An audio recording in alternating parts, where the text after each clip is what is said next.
जय श्री मित्रों, मैं पंडित महेश शर्मा। मैं आप सबका अपने ज्ञान लोक चैनल में आप सबका स्वागत करता हूं। आज मैं आप सबके सामने जानकारी लेके आया हूं नवरात्र के चौथे दिन की देवी कुष्मांडा के बारे में। इसमें मैं आपको उनकी कुछ जानकारी दूंगा, उनके रूप के बारे में, उनकी एक छोटी सी कथा है वो बताऊंगा। मंत्र कौन सा बोलना चाहिए, उनको कौन सा पुष्प अर्पण करना चाहिए और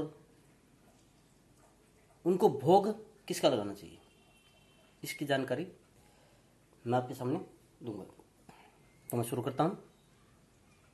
माँ कुष्मांडा माँ दुर्गा के चौथे रूप को माँ कुष्मांडा कहा जाता है। माँ कुष्मांडा जब इस पूरे विश्व में, पूरी सृष्टि में अंधकार था, तो माँ भगवती एक तेज पुंज के रूप में प्रकट हुई। फिर कुछ समय के बाद में उन्होंने अपनी इस तेज पुंज से एक स्त्री के रूप में अवतरित हो गई। उसी को माँ कुष्मांडा कहा जाता है। माँ भगवती का प्रभाव इतना है कि उन्होंने उसमें केवल अपनी मंद मुस्कान से ही ब्रह्मांड की रचना करती थी, नक्षत्रों ग्रहों की रचना करती थी, और फिर बाद में सूर्य के अंदर प्रविष्ट हो गई। सूर्य के अंदर प्रविष्ट होने के बाद में माँ भगवती ने अपने तेज से सृष्टि में जितने भी प्राणी हैं उन सबको शक्ति प्रदान की, जिससे वे जीवित रह सके।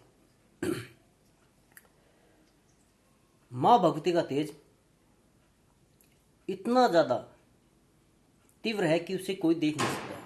सूर्य का तेज भी उसके सामने कुछ नहीं है। सूर्य को भी मां भगवती शक्ति देती है। मां कुष्मांडा की जो कांति है वह सूर्य से भी तीव्र चमकदार है।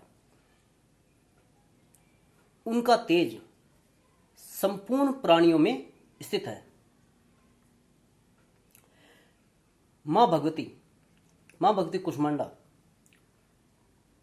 कुछ समय के बाद में उन्होंने, पुराणों में यह कहा जाता है कि कुछ समय के बाद में उन्होंने त्रिदेवियों की रचना की। फिर उन त्रिदेवियों की और त्रिदेवों की आपस में उन्होंने विवाह करवा दिया, जिससे उनका जोड़ा बना, और उनको अलग अलग कार्य दे दिए। जैसे भगवान शिव को संहार करने का, ब्रह्मा जी को निर्माण करने का और विष्णु जी को पालन करने का कार्य सौंपा। और उनकी शक्तियां भी, भगवान शिव की शक्ति माँ पार्वती, माँ दुर्गा, भगवान ब्रह्मा जी की शक्ति सरस्वती जी और विष्णु जी की शक्ति लक्ष्मी जी दी गई। तो इस प्रकार से ये तो एक कथा है आपके सामने। दूसरा, मां भगवती को भोग के अंदर कद्दू का भोग लगाया जाता है, और कद्दू के साथ में यदि भोग में मालपुए, विशेष मालपुए का भोग भी लगाया जाता है। मालपुए का जब भी कोई व्यक्ति भोग लगाता है तो उसकी बुद्धि का विकास होता है। और मां भगवती को पुष्प के अंदर चमेली का पुष्प सबसे अधिक प्रिय है, तो वो साधना के समय, पूजन के समय उनको अर्पण करना चाहिए। और मां भगवती का जो मंत्र है वो है ओम ऐम ह्रीम क्लीम कुष्मांडाय नमः। मां भगवती की जब भी आराधना की जाती है तो अनाहत, हमारे शरीर में अनाहत चक्र होता है, उसके अंदर उसके लिए आराधना की जाती है, क्योंकि अनाहत चक्र आयु, यश और बुद्धि को भी देता है।